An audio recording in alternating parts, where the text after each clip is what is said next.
Hola, bienvenidos a un capítulo más de Mundo Emprendedor. Yo soy Erika Leguizamón y hoy hablo con una frase de Albert Einstein que dice: una persona que nunca cometió un error, nunca intentó algo nuevo. Y mi invitado de hoy es Felipe Tascón, él es CEO de Mespix, una plataforma web que conecta empresas que necesitan financiación con personas interesadas en invertir. Felipe, bienvenido a nuestro programa. ¿Cómo estás? Hola Erika, muchas gracias por la invitación. Bueno, Felipe, cuéntame un poco entonces de qué se trata Mespix. Bueno, Mespix es, como bien lo decías, somos un marketplace en internet de Crowd Factory y es básicamente una plataforma que conecta empresas, principalmente pymes, que necesitan liquidez y acceso a financiación con una comunidad de personas que están interesadas en invertir. Les generamos dinero al instante a las compañías a cambio de sus facturas por cobrar a plazo con un descuento. Es eso básicamente. Bueno, ¿y cómo ha sido el proceso del escalamiento de tu emprendimiento? Veo que han recibido muchos premios, que han estado en varias convocatorias. Cuéntame un poco ese proceso. Pues digamos que la historia de la compañía en verdad empieza hace casi 5 años como una idea en donde primero nació como un grupo de amigos que estaban interesados en invertir, unos primeros ahorros de un primer trabajo, montos bajos, y encontramos en el descuento de facturas de relaciones comerciales una oportunidad muy tangible y significativa. Y pronto nuestros círculos cercanos empezaron a interesar bastante por el producto y nos dimos cuenta que podíamos generar un servicio, cobrar por el acceso a estas inversiones, y esto se juntó con básicamente la revolución de fintechs que estaban ocurriendo en Estados Unidos e Inglaterra, y nos dimos cuenta que podíamos crear pues este mercado para unir las dos puntas. Prontamente nos dimos cuenta de dos retos. Uno era que teníamos que democratizar las inversiones, porque es más fácil conseguir 100 millones de pesos con 100 personas que con una sola. Y segundo, pues trabajamos fuertemente por casi 3 años y medio en toda la estructura legal y tecnológica para hacer que el modelo de negocio fuera completamente legal y escalable. Y esto lo logramos con una alianza clave con PayU.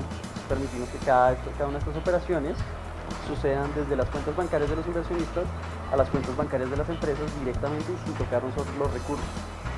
Entonces, esto ha sido una evolución.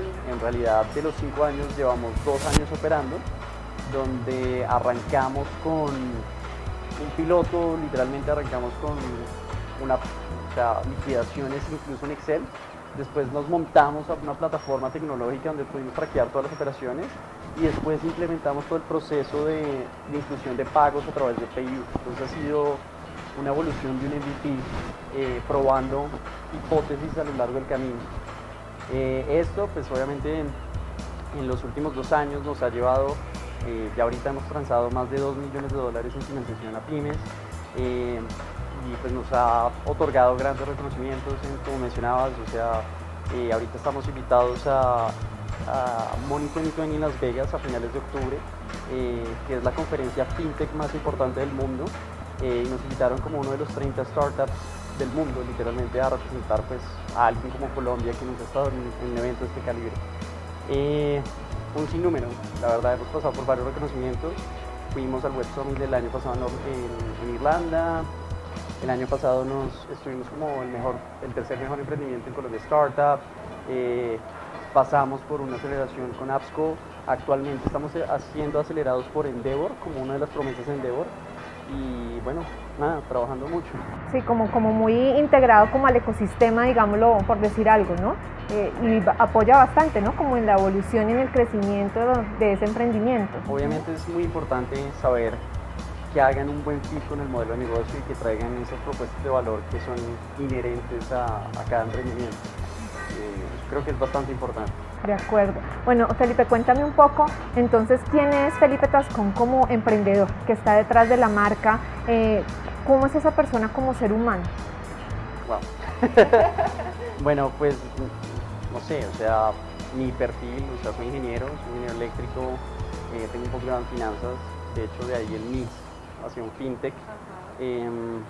Trabajé primero, pasé como analista de gestión financiera en Falabella, después pasé a ser la cabeza de Business Intelligence en la agencia de seguros. Eso creo que es bastante importante para un emprendedor, tener una experiencia laboral entender cómo funciona un equipo de trabajo, empleados, un tipo de cosas que agregan mucho valor y no lanzarse desde una primera medida sin haber tenido un empleo. Eso personalmente pues vivo en esto metido 24/7, es una pasión bastante exigente pero bastante divertida. Y ya a nivel conceptual soy súper racional,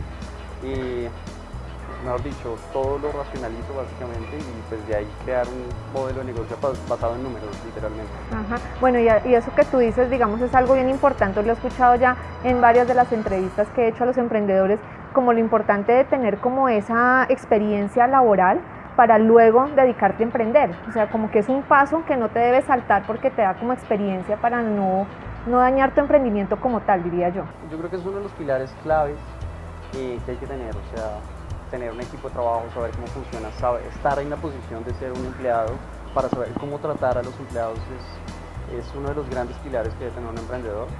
Y bueno, tengo dos más, en verdad, creo que para mí uno clave y creo que en el eventual momento que pueda llegar a ser un ángel inversionista, devolver un poco de lo que he conseguido en el camino, sería eso uno de los primeros requisitos. Dos, un conocimiento en finanzas. Me parece que es clave que un emprendedor sepa leer estados financieros, que pueda hacer un reporte de estados financieros, que pueda responder a las necesidades de capitalización, de saber cuánto pedir, por qué pedir dinero, para qué va a ser usado. Y tercero, que tenga claro que un emprendedor tiene que ser un generalista, que digamos nuestra academia no formal y las universidades forman especialistas en áreas muy específicas y eso es uno de los grandes impedimentos que veo para los emprendedores. Un emprendedor tiene que estar formado por múltiples áreas, saber de temas legales, saber de temas financieros, saber de temas de mercadeo, saber de temas de ventas, de operaciones. Y creo que eso es uno de los grandes retos que tiene un emprendedor como tal, o sea, ser alguien, convertirse en un generalista más que en un especialista. Bueno, bien importante ese aporte que acabas de dar, como de eso que tiene que tener un emprendedor, que es bien importante, de verdad, conocer como un poco todo. Es como tener, escuchaba yo, un mar de conocimientos con 1 centímetro de profundidad. O sea, hay que saber de todo. El emprendedor tiene que saberlo todo. Bueno, Felipe, cuéntame entonces un poco esa etapa difícil de emprender. ¿Dónde has tenido ese momento en que dices, no sé si lo voy a lograr, paro aquí? ¿Ha habido esos momentos en tu emprendimiento? Sí, claro. Varios de esos. Pues digamos, principalmente, digamos, de los más frustrantes fue al comienzo. Digamos que de esos 5 años, cuando todavía trabajaba, digamos, no tuve la oportunidad de dedicarme directamente al negocio porque no tenía los recursos. Debía tener un trabajo y cómo sustentar pues, una casa, comida, etc. Y literalmente durante 2 años y medio trabajamos en cómo estructurar este modelo de negocio. En todo el business case pasamos por múltiples eventos de emprendimiento que nos ayudaron a formar bastante esto, pero jamás ganamos. Nunca hicimos parte de una aceleradora de ese entonces y encontré varios, bueno, era otro momento y en ese momento pues nadie sabía que era un fintech en Colombia y tenía como bastante aversión por miedos inherentes a lo que ha significado modelos de negocios con finanzas. Entonces, después de 2 años nos dimos cuenta que necesitábamos a alguien del sector financiero, que teníamos que encontrar capitalistas del sector financiero que entendieran la profundidad de lo que estábamos marcando y de lo que queríamos hacer. Tuvimos mucha suerte de encontrar capitalistas con presidentes de multinacionales del sector financiero que nos dieron un gran apoyo y que hoy día son nuestra junta directiva, entre los cuales están el ex managing partner de PricewaterhouseCoopers, el expresidente de Liberty Seguros, el actual presidente de Mutual, el cofundador y presidente de PayU, el defensor del consumidor de 6 de los 24 bancos para Colombia.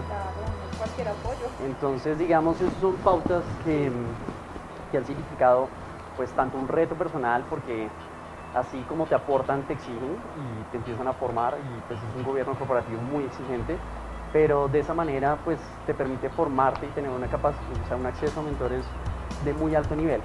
Entonces, digamos, eso es una de las fortunas y que hoy veo como una de las grandes estrategias que se debe formar, como buscar personas que puedan traer valor al modelo de negocio y conocimiento como mentoría tanto personal como para el negocio, basado en toda la experiencia. eso principalmente pues fue una de las grandes fortunas, pero justo antes de llegar a esa primera ronda de capitalización que nos permitió montarnos en esto como full time y dedicarnos solo al negocio, pues fue bastante frustrante. O sea, 2 años levantando capital con un PowerPoint y una plataforma demo es todo un reto para no cansarse de hacerlo. Eso, y obviamente las rondas posteriores, cuando necesitas capital y todavía no tienes una prueba tangible del modelo de negocio, pues esas primeras etapas, que es poder demostrar que puedes llegar a product market fit, pero sin el capital necesario, es todo un reto y es bastante difícil. Y por último, yo creo que pues por ser un fintech es principal el tema regulatorio.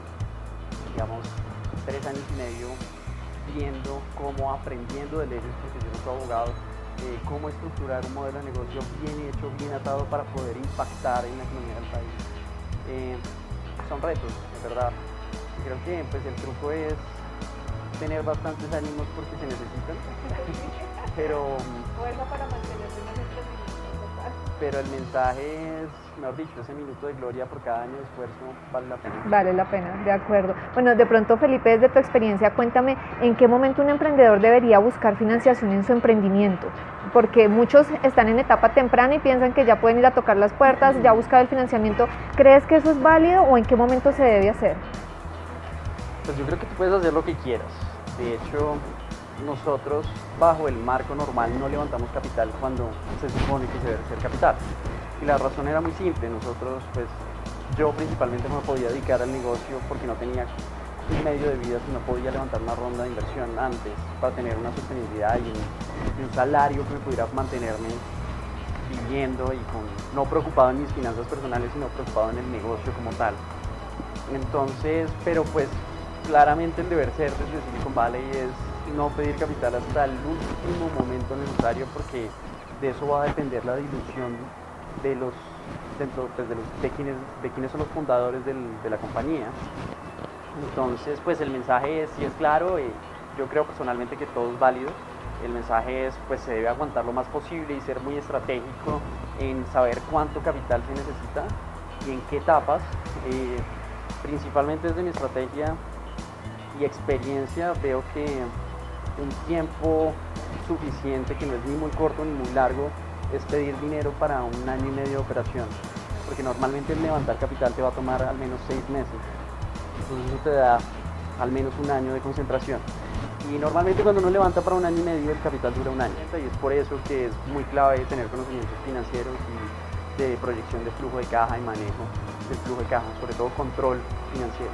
Y lo que tú dices, de pronto a veces los emprendimientos mueren en el sentido de que necesitas vivir desde el primer momento de ese emprendimiento y resulta que el emprendimiento no te va a dar desde ese preciso momento, entonces como que ahí es donde fracasan muchos emprendedores, ¿no? Porque no tienen como esa sustentación para mantenerse económicamente mientras surge ese emprendimiento. Total. Es una parte bien importante. Y ese reto de levantar capital con un PowerPoint es todavía más difícil.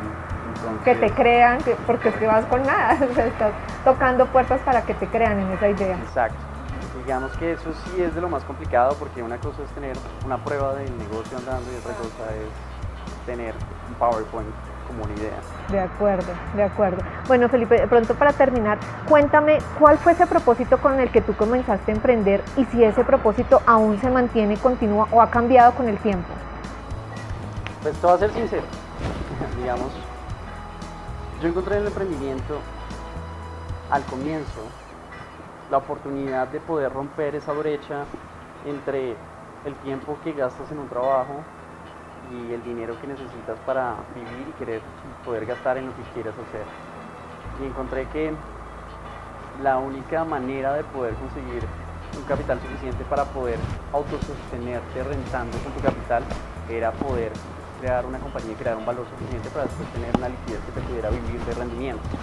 Entonces, en un principio, la idea fue crear un modelo de negocio lo suficientemente rentable para que fuera muy atractivo y pudiera tener una valoración suficiente. Que en retrospectiva, pues no es el propósito hoy día de la compañía ni mío personalmente, pero Lo bueno de esa perspectiva es que ayudó a montar un modelo de negocio completamente rentable desde el día cero. Y creo que también es uno de los grandes valores que hay que poner dentro de la mesa, que no todo es una idea, sino que tiene que dar dinero al final del día para poder ser sustentable. Pero digamos que desde los últimos 2 años mi perspectiva empezó a cambiar. Cuando empezamos a tener clientes y más clientes, y principalmente nosotros que ayudamos a pymes que sufren todo el día por flujo de caja y que tienen que pagar una nómina, y te empiezas a sensibilizar del impacto del producto que en realidad llegamos a crear, que en verdad estamos cambiando vidas, que estamos cambiando una sociedad y que en realidad todo el modelo de negocio se volvió un motor de estímulo de crecimiento económico, porque estamos ayudando a la base de la pirámide que no llega a la banca tradicional.